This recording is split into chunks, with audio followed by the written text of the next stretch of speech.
Ever look at someone and think, how the hell do they do so much in one day? Like they've worked out, crushed their goals, made money, meal prepped, journaled, and still had time to chill while you're still trying to find your socks. What if I told you it's not about working harder? It's about playing time like a game you've already rigged to win. Every single person on Earth gets the same 24 hours. That billionaire, that YouTuber, that college student with 3 side hustles, and you. But some people have cracked a code.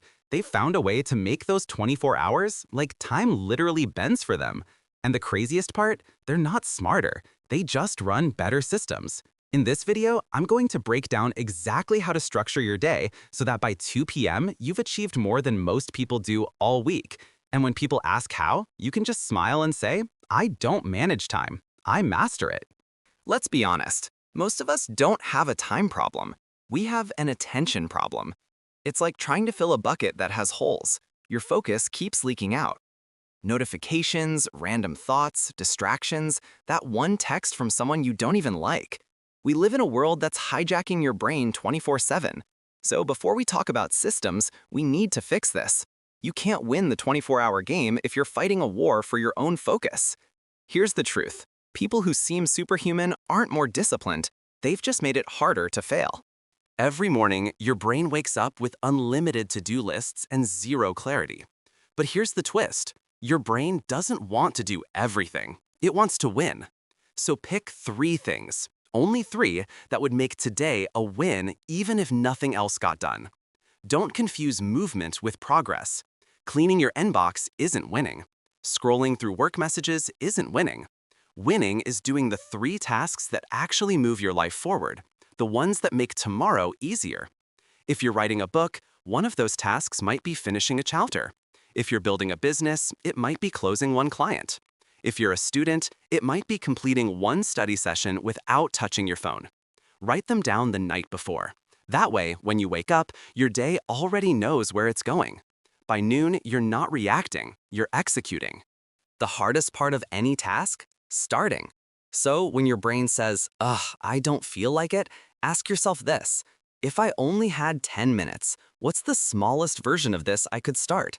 Writing? Just open the doc and type 1 line. Gym? Just put on your shoes. Editing a video? Just open the project file. Momentum is sneaky. Once you start, your brain hates stopping halfway. It's like tricking yourself into falling down a slide you can't climb back up.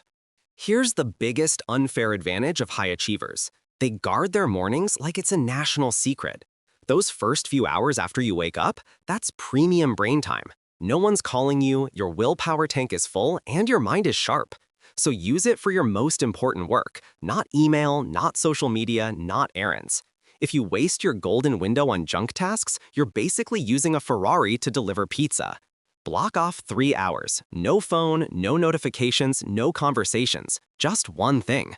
By 11 a.m., you'll feel like you've already conquered the day. Your brain runs in natural focus cycles, about 90 minutes of peak concentration followed by a dip. So instead of fighting biology, ride the wave. Set a 90-minute timer. Pick one deep task.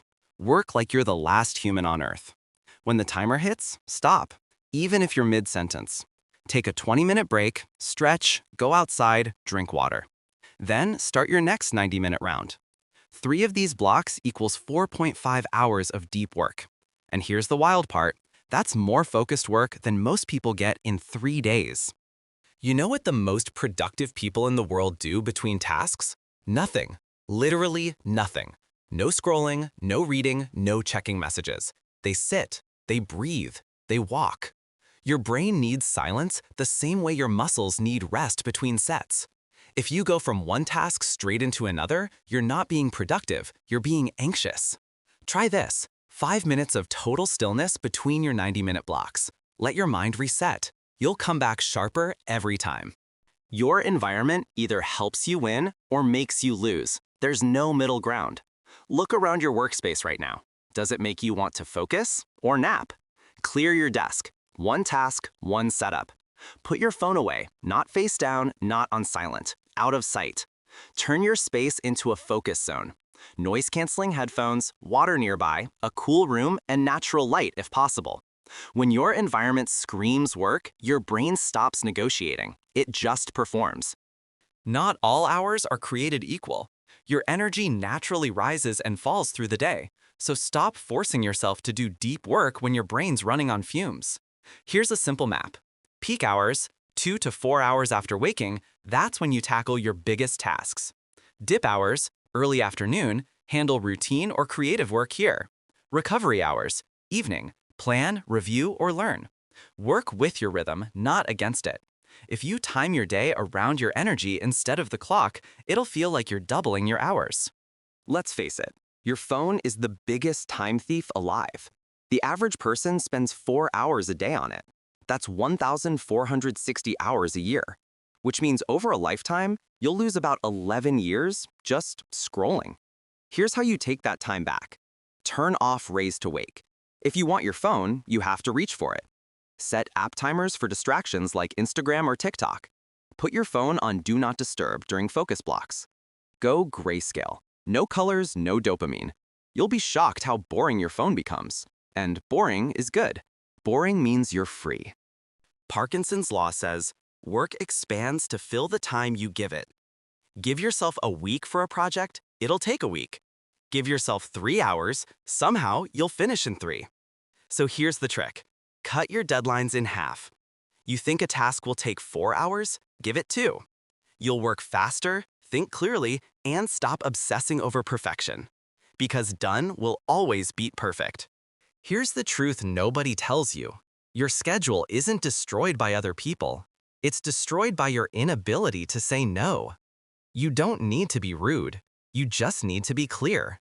Tell people, I'm offline in the mornings. Let's chat after 2 p.m. Then stick to it. The first week, people will push back. The second week, they'll adjust. By week 3, you'll be the one everyone respects for protecting your time. Boundaries don't make you selfish. They make you effective. Every small task that takes less than 2 minutes, do it immediately. Replying to a text, paying a quick bill, sending that one-liner email, handle it and move on. But, and this is key, never do it during your deep work blocks. Protect those like a lion protects its cubs. Handle quick tasks later, batch them together, and burn through them in 25-minute bursts. You'll feel like a productivity machine without losing your flow. Here's where most people fail. They want to feel productive instead of being productive. They fill their day with low-effort wins, organizing files, checking messages, tweaking tiny details. It feels good, but it's fake progress. If you want unfair results, you have to be unfairly selective. Ask yourself, does this task move me forward, or does it just make me feel busy? Delete or delegate everything that doesn't move the needle. Your time is the most valuable currency you'll ever own. Spend it like you're broke. Now imagine this. It's 2 p.m.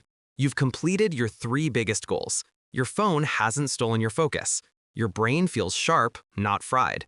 And you still have the rest of the day for whatever you want, guilt-free. That's what it feels like to win the 24-hour game. Not hustling till midnight, not bragging about being busy, just done by 2 p.m., while the rest of the world is still warming up. That's what unfair productivity looks like. Success isn't about doing more. It's about doing the right things at the right time with full focus.